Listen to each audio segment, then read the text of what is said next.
The Most Holy Church of God in Christ Jesus is a religious organization established in the Republic of the Philippines on the 9th of May, year 1922, and is duly registered with the Securities and Exchange Commission with registry number 82613. Through faith in the truth revealed by the Holy Scriptures of the Bible, the administration as well as the entire brethren of the Church believe that it is the Most High God, the Lord Christ Jesus, who established the Most Holy Church for the sole purpose of proclaiming Him as the only one true God and Savior whom we should worship and serve with our whole lives, and that He is no other than the Lord Christ Jesus, who manifested in the flesh, and that the Most Holy Church of God in Christ Jesus is His chosen way for us to deliver from our sins and eternal damnation. Therefore, since the Church was established, everyone who is called into the Church receive the divine obligation to partake in all evangelization efforts of the Church to fulfill the God-given commission to make disciples of all the nations. In that case, here is the vision and mission statement of the Church. Vision: the Most Holy Church shall be exalted for the glory of the Most High God. Mission: seed of one world, one nation. Core value: all members of the Most Holy Church are being taught and encouraged to live in agape. Agape is a Greek word which means perfect love and everlasting love. As the Bible further expounds, it is the kind of love that God has for all of us. In fact, God Himself is agape. Agape, or love, serves as the core value of the Church because love is the fulfillment of the law. Ownership and administration: the Most Holy Church of God in Christ Jesus fully believes and proclaims that her sole owner is no one but the Most High God. He is the only King who reigns all over the Church. Everything the Church achieve and will achieve in the future are the works of God. God governs over His Church through His appointed men to administer the Church. Like the first church established in Jerusalem, which was administered by the apostles, the Most Holy Church is currently administered by the 7 bishops, presided by the general bishop. The church administration oversees over the whole church and through the appointed council of elders, composed by the presbyters and ministers who were appointed to administer congregation and ministries. Expansion and growth: currently, the church has established congregation in most places in the 3 major islands of the Philippines, namely Luzon, Visayas, and Mindanao. Also, the church is making necessary preparation to intensify its expansion and establish congregation in all major cities and provinces in the entire country. There are also active congregation of the church in other countries. In the United States of America, in Canada, in Australia, Hong Kong, in Singapore, Malaysia, United Arab Emirates, Japan, Taiwan, Kingdom of Saudi Arabia, Qatar, Belgium, Cyprus, France, Germany, Italy, Spain, and United Kingdom. The Most Holy Church of God in Christ Jesus is looking forward to aggressively propagate the gospel, to edify the church in places where it was already established, and also to establish new congregation in other countries to complete the mission and fulfill the vision of the church. Services: since the main purpose of the existence of the Church is to propagate the gospel to all nations, the Most Holy Church established various evangelization efforts of the Church to reach more people even in the farthest corners of the world. The church produces evangelization programs that are aired via radio, cable TV, and in different social media or online platforms. Radio stations, Philippines.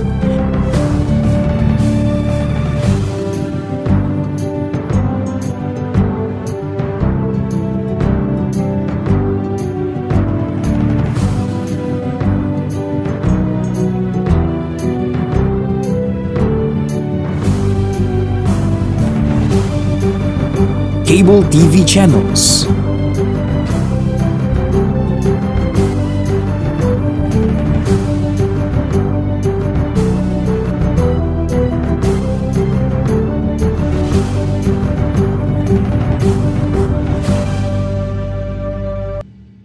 Online platforms, Facebook, MHC Media, YouTube, The Most Holy Church, official website, www.mostholychurch.com.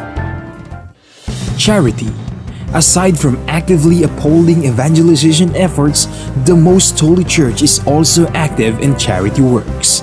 Here are some of the ministries of the Most Holy Church established to serve both members and non-members of the church. Lingap Agape Ministry. The church established the Lingap Agape Ministry, which engages in community services like goods and charity donations, feeding programs, blood donations, and other services to cater church members and non-members who are in need. Damayang Kristiyano. On May 1, 2004, the church administration established the Damayang Kristiyano Ministry that aims to help the needs of the family of a deceased member of the Most Holy Church, especially in their burial expenses. Schools. Pristine Heritage Academy, formerly known as Pristine Learning and Tutorial Center. The Pristine Heritage Academy was established by the Most Holy Church in February of 2009.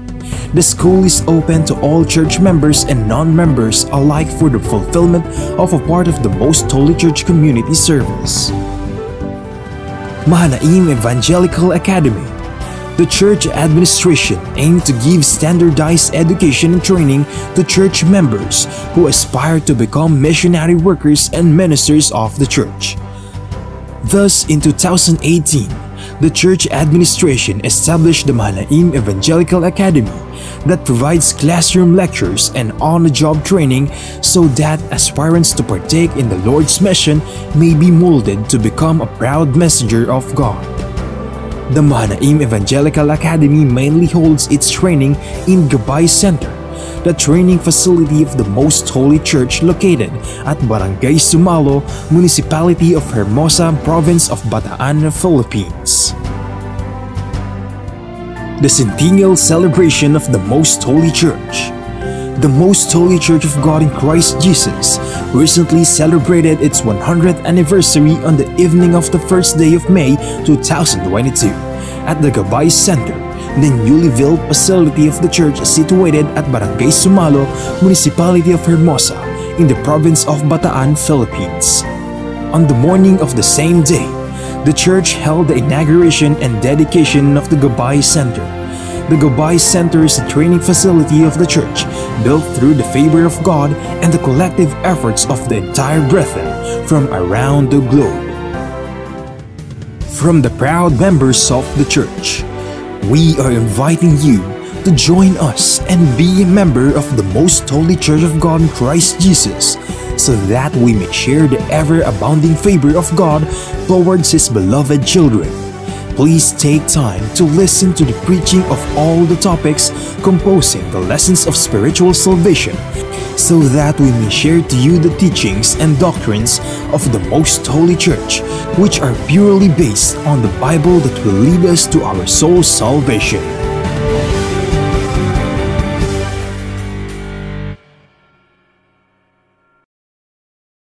To know more about the church, you may visit our website at www.mostholychurch.com, or you may reach us through telephone number 6302-8255-6949.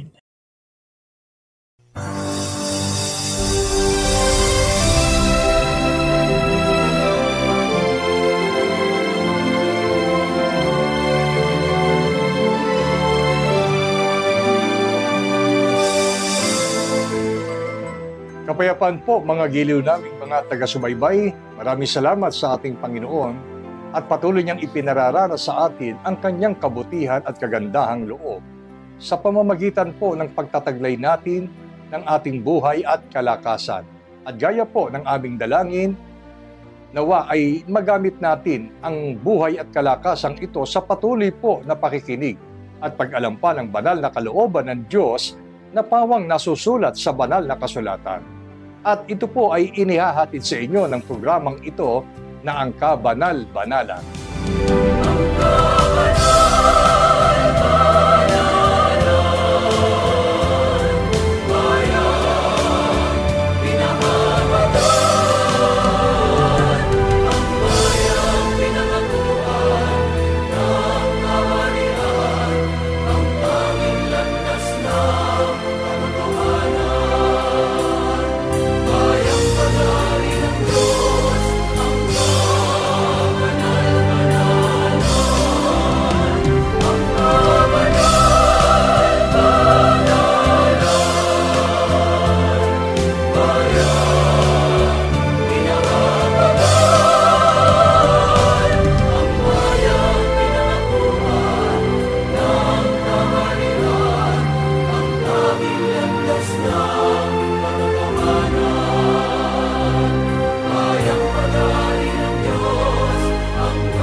Ako po ang inyong lingkod, kapatid na Benhanan. Kapiling natin sa talakayang ito ang ating minamahal na kapatid na Neraya. Kapayapaan po, kapatid na Neraya.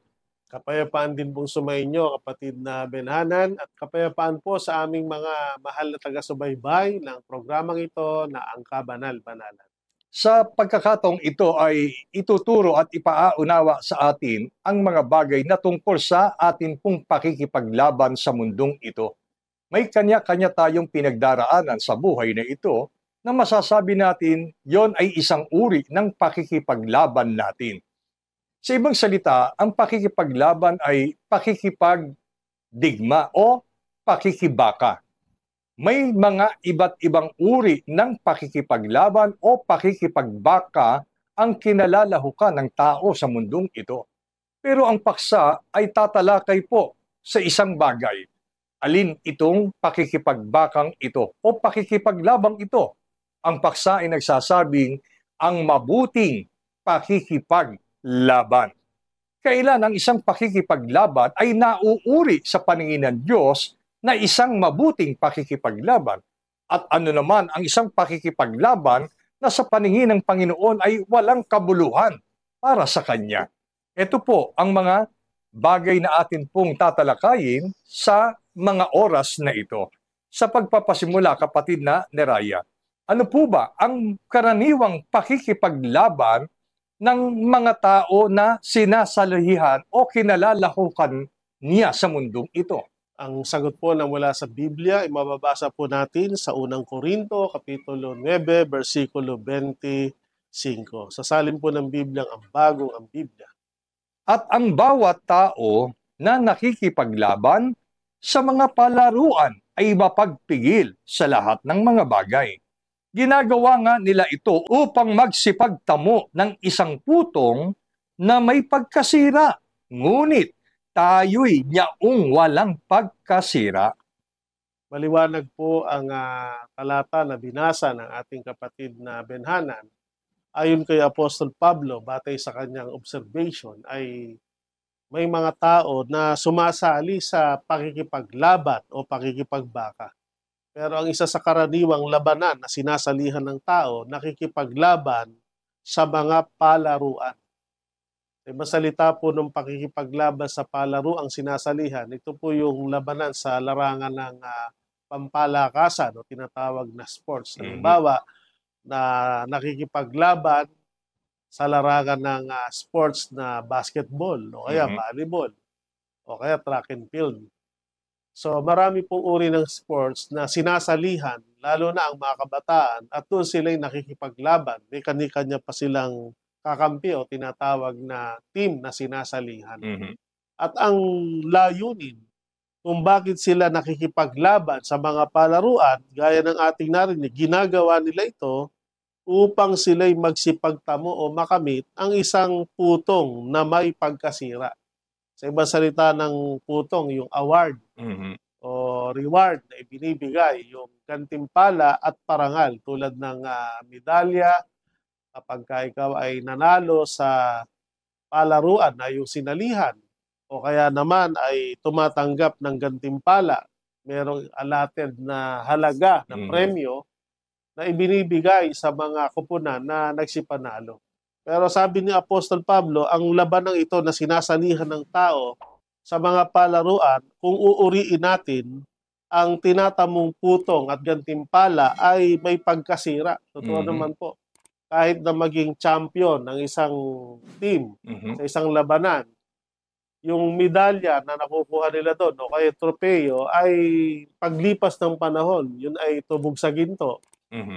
Kinakalawang yun o yun po ay nasisira. At yung pera, gaano mang kalaki yung premyo na natanggap nila sa kanilang pagkapanalo, yun po ay nauubos. So yan po ang karaniwang pakikipaglaban na sinasalihan ng mga tao sa mundong ito, pakikipaglaban sa ngalan ng sports o pakikipaglaban sa mga palaruan. Ibig sabihin, kapatid na ni Raya, ang isang mukha ng pakikipaglaban ng tao na kanyang kinalalahukan sa mundong ito ay nauuri po sa tinatawag na palakasan o sports. Opo. At sabi nga ng inyong paliwanag, magkaroon man o tumanggap ng putong ang sino mang manlalaro na nakipaglaban sa kanyang larangan ay tumatanggap ng gantimpala. Subalit ang karugtong na pagtuturo ni Apostol Pablo, ito ay pawang may pagkasira. Katotohanan naman, mga giliw naming mga taga-subaybay. Halimbawa, sa larangan ng bodybuilding o ng weightlifting, di po ba? Ano kaya ang nagiging kalalagayan ng isang taong nagtamo ng gold medal? Pinarangalan ang taong yaon dahil sa ang kanyang kalakasan na dahil doon ay pinarangalan ang taong ito.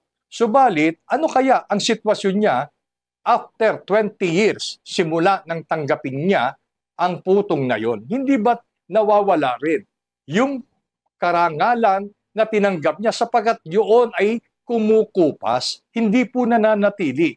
Hindi po masama na ang tao'y lumahok sa paligsahan o sa anumang sports na kanyang ibig lahukan.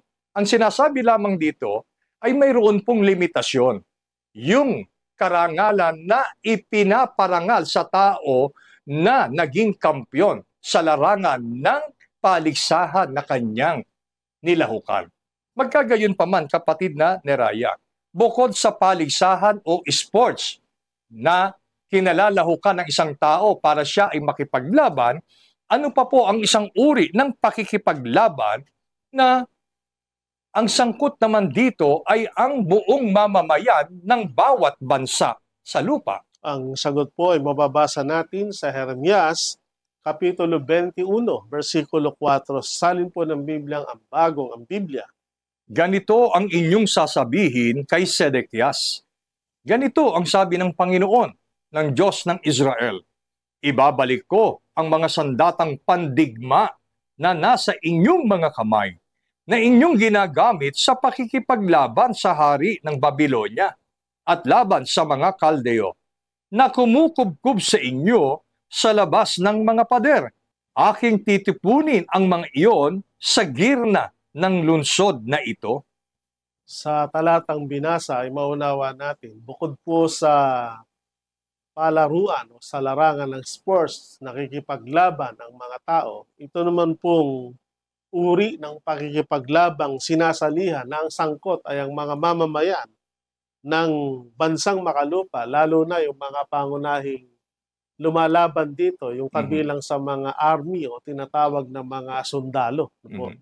Ito po yung isang pangyayari o naganap sa bayang Israel ng una.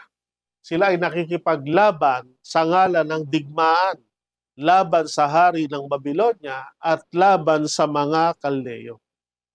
Kung paanong noon sa kasaysayan ng mga unang bansa, meron na talagang nangyayaring giyera o labanan, hari sa hari, sundalo sa sundalo, mamamayan sa mamamayan, naglalabanan. Kaya yun din po sa ating panahon.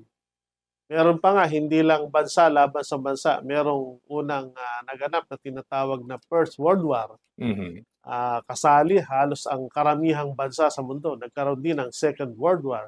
At ngayon ay nababalitaan natin ang girian ng mga bansa sa iba't ibang panig ng mundo, bansa laban sa bansa. So sinasalihan niya ng mga pangulo, ng mga sundalo, ng mga mamamayan, at maging ang pondo ng gobyerno ay malaki ang nagagastos. Pero kung titingnan natin, ano nga ba ang dahilan bakit sumasali? Yung iba, sa ngalan ng pananakop. Gusto lang nilang lumawak ang nasasakupan ng kanilang teritoryo. Tulad ng digmain ng bansang Russia, ang Ukraine, na gustong masakop ang lupain ng Ukraine. Maging sa layunin na maging makapangyarihan ng bansang nananalo at kung anumang uri ng kapaki-pakinabang na bagay ang makukuha nila dun sa bansang kanilang tinalo ay kanila itong kinakamkam. Kanila itong tinitipon at yun ang nagsisilbing premyo. Pero sa likod ng paglawak ng kapangyarihan, sa likod ng paglawak ng nasasakupan at dagdag na tila pakinabang ng mga nananalong bansa, sa likod ng gyera ay ang malubhang kinahihinatnan ng mga sangkot dito. Halimbawa, yung nagdudulot ito ng kaguluhan. Maraming nabubuhay sa pagkatakot. Maraming mga taong pumapanaw. Maraming tao ang nauulila. Nagkakaroon ng kagutom. So napakasama ang epekto ng pakikipaglabang ito.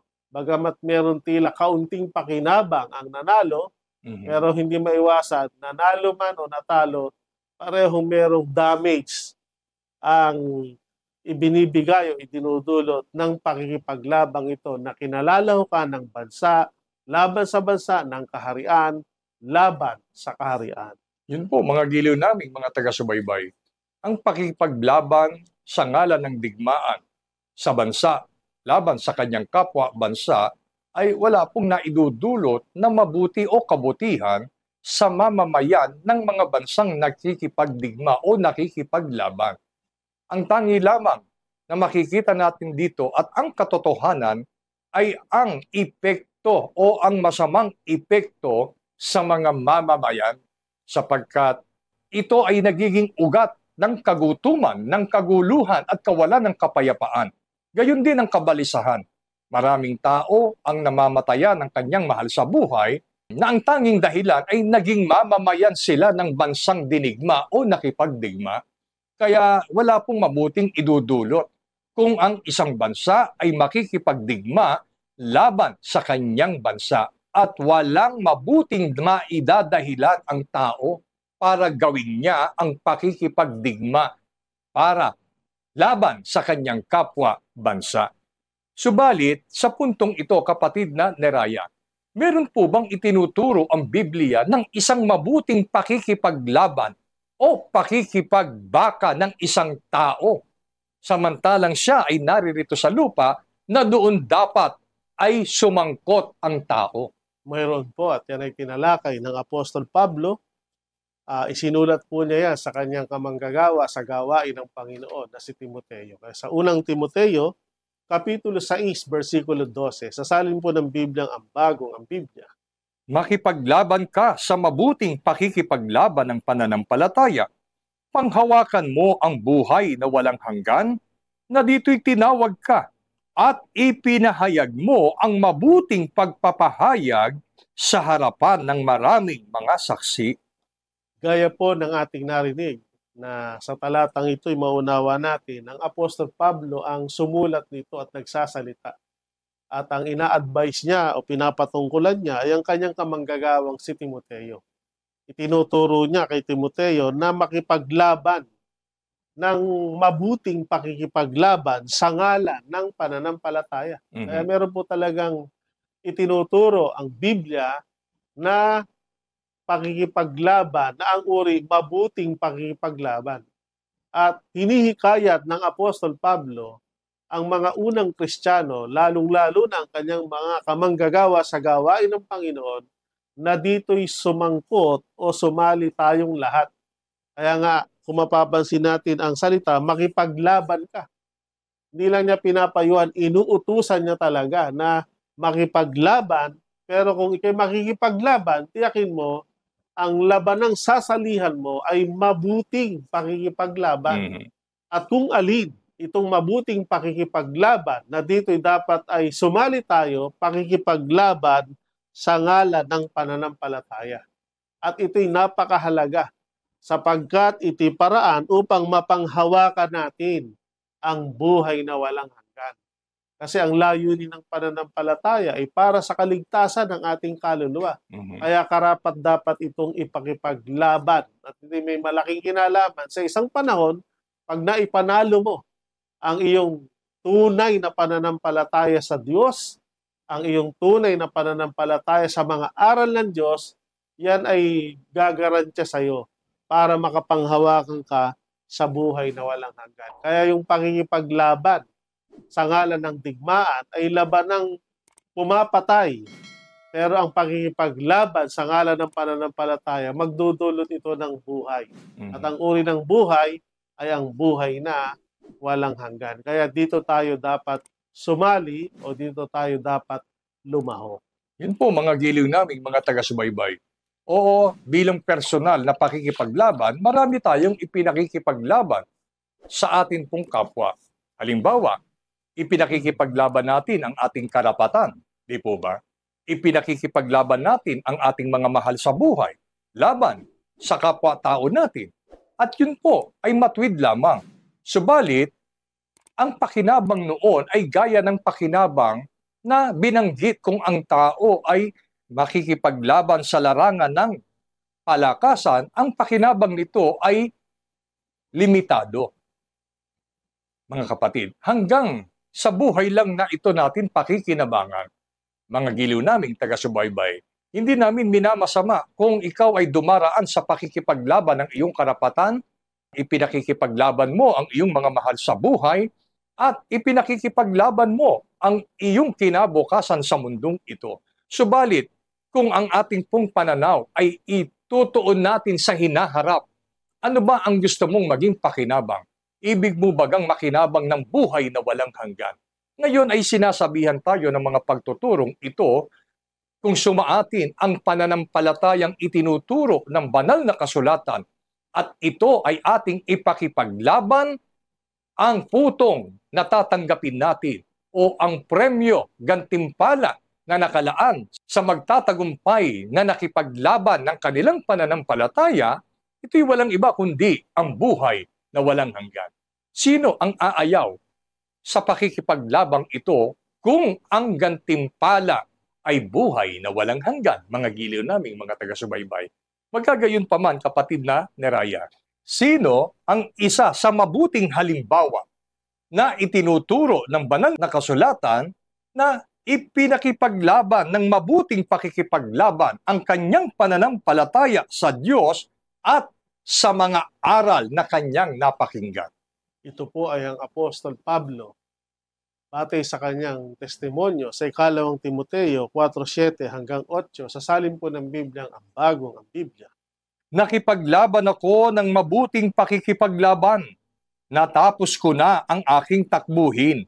Iningatan ko ang pananampalataya, kaya't mula ngayon ay nakalaan sa akin ang putong ng katwiran na ibibigay sa akin ng Panginoon na tapat na hukom sa araw na iyon. At hindi lamang sa akin, kundi sa lahat din naman ng mga naghahangad sa kanyang pagpapakita. Maliwanag po ang mga salitang ito na ating narinig. Ito po ay hango sa salita ng Apostol Pablo. Ayon sa kanyang pagpapahayag, nakipaglaban ako ng mabuting pakikipaglaban. Paano niya ginawa ang pakikipaglaban ng mabuting pakikipaglaban? Natapos niya yung kanyang takbuhin. Sa ibang salita, nang natapos niya yung kanyang takbuhin, kung ano yung ministeryo, kung ano yung gawain na pinagkatiwala ng Diyos sa kanya, yun yung ministeryo ng pangangaral ng Ebanghelyo. Sinimulan niyang gawin yun. Yun ang ministeryo ng kanyang paglilingkod sa Diyos, paglilingkod sa kapwa-tao. Yun ay kanyang sinimulan, buhat ng kanya itong gampanan hanggang sa huling sandali ng kanyang buhay.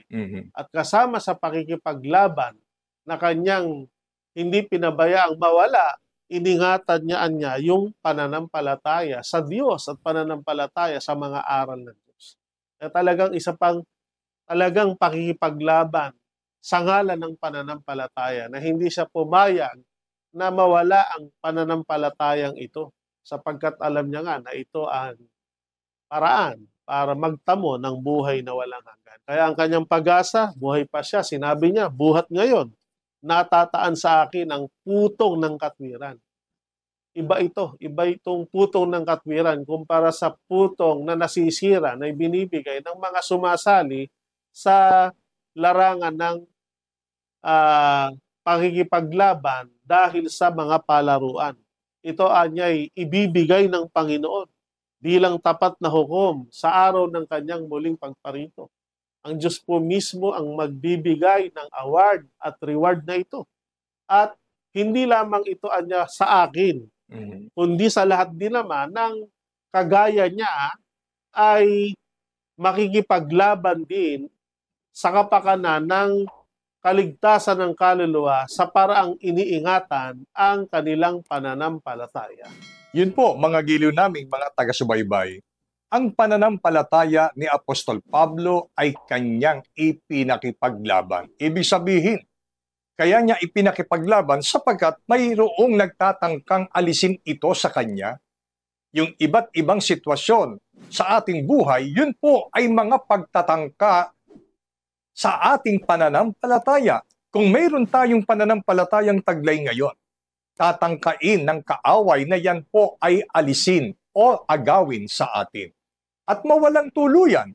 Pero dahil si Apostol Pablo ay nag-iingat ng kanyang pananampalataya at ang ginawa niyang pag-iingat para yung kanyang pananampalataya ay manatili sa kanya, ipinakipaglaban niya ito ng mabuting pakikipaglaban. Kaya samantalang ipinakikipaglaban niya yung pananampalataya niya, ay yun naman ang nag-uudyo para po hindi siya mahadlangan sa gawang paglilingkod sa Panginoon. Kaya't nasabi niya sa kanyang sarili at kay Timoteo, buhat ngayon ika ay natataan sa akin ang putong ng katwiran. Sino ang magbibigay nito? Ang Panginoon Diyos na kanyang pinaglingkuran. Opo, napaka-importante sa ikapagtatamo ng tao ng buhay na walang hanggan, yung pananampalataya. Lahat tayo, pwede natin sabihin, ako po ay may pananampalataya.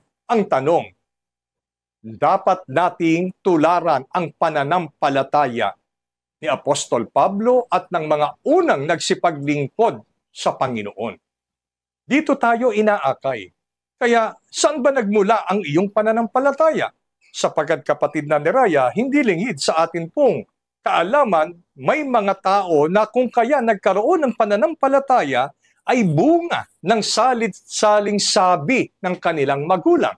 Na yun ang pinanghahawakan nila. Kung kaya yung mga itinuro ng kanilang mga magulang, yun ang kanilang sinampalatayanan at nalikha sa kanila kung sino ang Diyos na kikilalanin nila. Ang tanong, si Apostol Pablo, bakit naging karapat-dapat yung kanyang pananampalataya na ipinakipaglaban hanggang sa huling hininga ng kanyang buhay na dahil doon ay tiyak na tiyak siya, natatanggap siya ng buhay na walang hanggan, kapatid na Neraya? Ang sagot po ng Biblia ay mababasa natin sa Roma, Kapitulo 10, versikulo 17. Sasalin po ng Bibliang ang bagong ang Biblia. Kaya ang pananampalataya ay nanggagaling sa pakikinig, at ang pakikinig ay sa pamamagitan ng salita ni Kristo.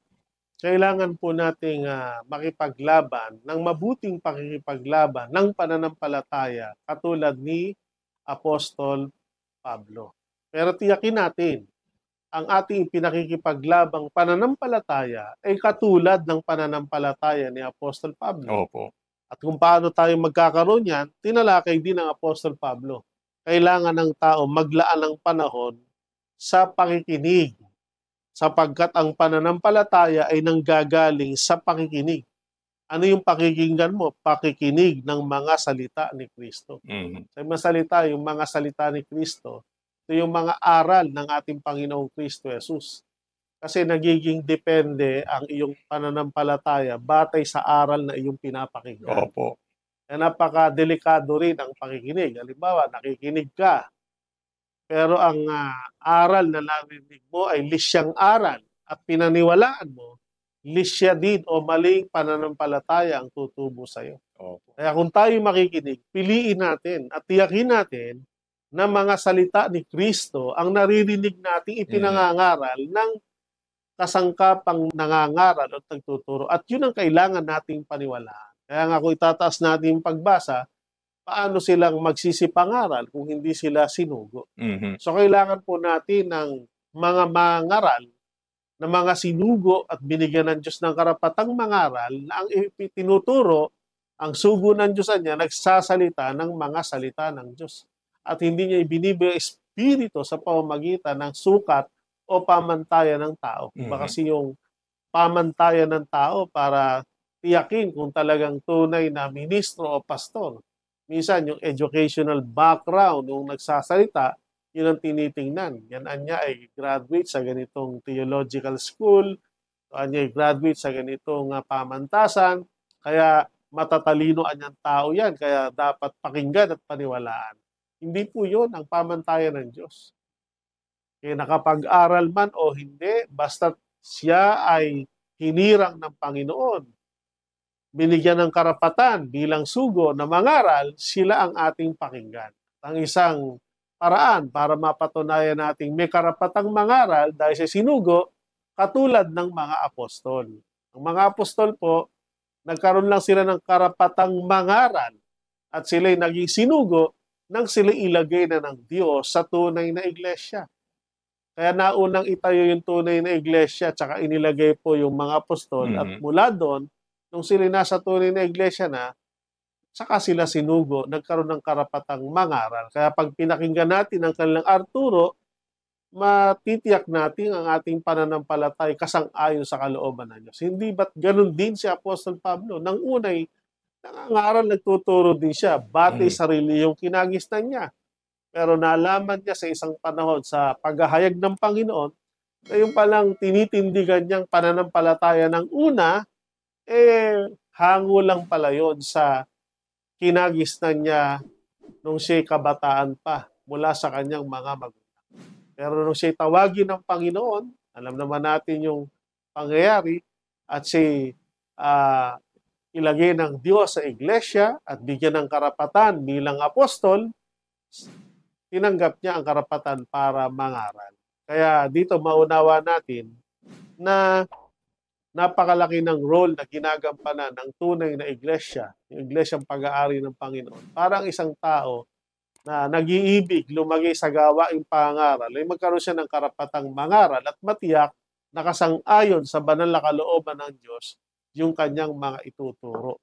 At kung ito'y marinig ng mga tagapakinig at sampalatayana, doon babangon yung tunay na pananampalatayang dapat ipakipaglaban para po sa kaligtasan ng ating kaluluwa. At yun po ang aming pananampalataya.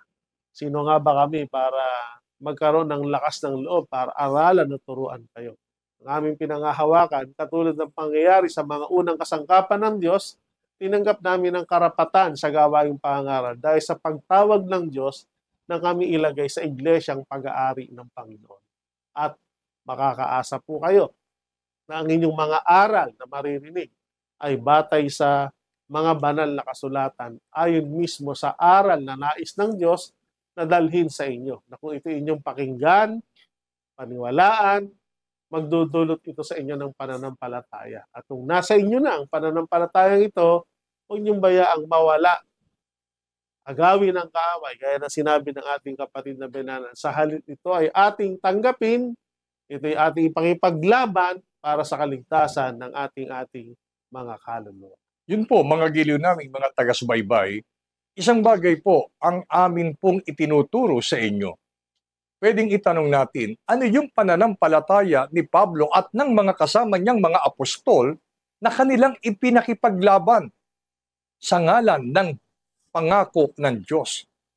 Ang mga apostol ay may pananampalatayang si Kristo ang Diyos na nagkatawang tao. Isang bagay pa bilang fundamental teaching sa loob ng kabanal-banalang iglesia, si Kristo ay mayroong iglesyang itinayo na naging kanyang pag-aari. Yan ang mga pananampalataya ng mga apostol. Kaya kung gayon din ang ating magiging pananampalataya, tayo po ay magiging karapat-dapat sa Panginoon. At hindi po masasayang kung maging gayon ang ating pananampalataya kung ito ay ating ipakikipaglaban sapagkat mayroong nakalaang pangako ang Diyos sa sinumang nakipaglaban ng mabuting pakikipaglaban ng kanyang pananampalataya na ang pananampalatayang ito ay gaya ng pananampalataya na pinanghawakan at ipinakipaglaban ng mga apostol at ng mga unang Kristiyano sa kanilang kapanahunan. Pananampalataya, kapatid na Neraya. Kung uuriin po ng Biblia, anong uring pananampalataya ang matuwid at nararapat na taglayin ng mga Kristiyano na dapat lamang nilang ipakipaglaban ng mabuting pakikipaglaban? Ayon sa nasusulat sa Judas 1:20 sa salin ng Biblia, ang Biblia. Ngunit kayo, mga minamahal, patatagin ninyo ang inyong sarili sa inyong kabanal-banalang pananampalataya, manalangin sa Espiritu Santo. Napakaliwanag po. Tandaan niyo talata sa Judas, Kapitulo 1, versikulo 20. Sali ng Biblia, ang Biblia, ang uri ng pananampalatayang taglay ng mga apostol na dito dapat anya'y patatagin ang ating mga sarili para maipakipaglaban natin ito at magbayaang mawala sa atin kabanal-banalang pananampalataya. Sa English translation po, most holy faith. Opo, ito ang uri ng pananampalatayang biblikal. Ito ang apostolic faith. Ito yung pananampalatayang tinaglay ng mga apostol. At ito ang itinuturo nilang uri ng pananampalataya sa mga unang mananampalataya na kailangang ingatan, kailangang ipakipaglaban. Kaya magkaroon nawa tayo ng evaluation. Ako ba o ikaw ba? Anong uring pananampalataya ang meron ka? Yan ba ay kabanal-banalang pananampalataya sapagkat yun ang nakasulat sa Biblia? Kung hindi, ito na po yung panahon para ito ang uri ng pananampalatayang taglayin natin sapagkat ito ang nakasulat sa Biblia. Paano magkakaroon ng kabanal-banalang pananampalataya? Dahil nga ang pananampalataya nang gagaling sa panginginig, ito'y bunga ng kabanal-banalang aral na napakinggan at pinaniwalaan. At sa nanggaling yung kabanal-banalang aral, dito sa banal na kasulatan na itinuturo ng kabanal-banalang iglesia. Yun po, mga giliw namin, mga taga-subaybay, dito namin kayo hinihikayat. Dito tayo magkaisa. Magtaglay tayo ng kabanal-banalang pananampalataya na ang pananampalatayang ito ay nakabatay sa kung ano ang pananampalatayang nalikha sa mga unang lingkod ng Panginoon na mayroon lamang iisang Diyos at ito'y walang iba kundi ang ating Panginoong Kristo Jesus, ang Diyos na nagkatawang tao at ang iglesyang kanyang itinayo na kanyang pag-aari sa makatwid ay ang kabanal-banalang iglesia ng Diyos kay Kristo Jesus. Ito ang kanilang sinampalatayanan. Sa huling araw, ito rin naman ang ating sampalatayanan at dalangin namin na dito tayo ay magsama-sama sa pamamagitan ng ang isang taong sumampalataya sa aral ng kabanal-banalang iglesia ng Diyos kay Kristo Jesus ay tumanggap ng Santo Bautismo sa ganitong paraan. Ikaw ngayon ay kalahok na sa pakikipaglaban ng mabuting pakikipaglaban ng iyong kabanal-banalang pananampalataya. Ipagpala sa atin ng Panginoon ang mga araling ito mula ngayon at magpakailanman. Amen. Maraming salamat po sa inyong pagtangkilik sa palatuntunang ito ng Kabanal-Banalang Iglesia ng Diyos kay Kristo Jesus. Kung nais po ninyong mapanood ang iba pa naming programa at upang lubos po ninyong makilala ang Kabanal-Banalang Iglesia ng Diyos kay Kristo Jesus, mag-subscribe sa ating YouTube channel na The Most Holy Church, bisitahin ang aming Facebook page na MHC Media. At bisitahin ang ating official website na www.mostholychurch.com. Maraming salamat po.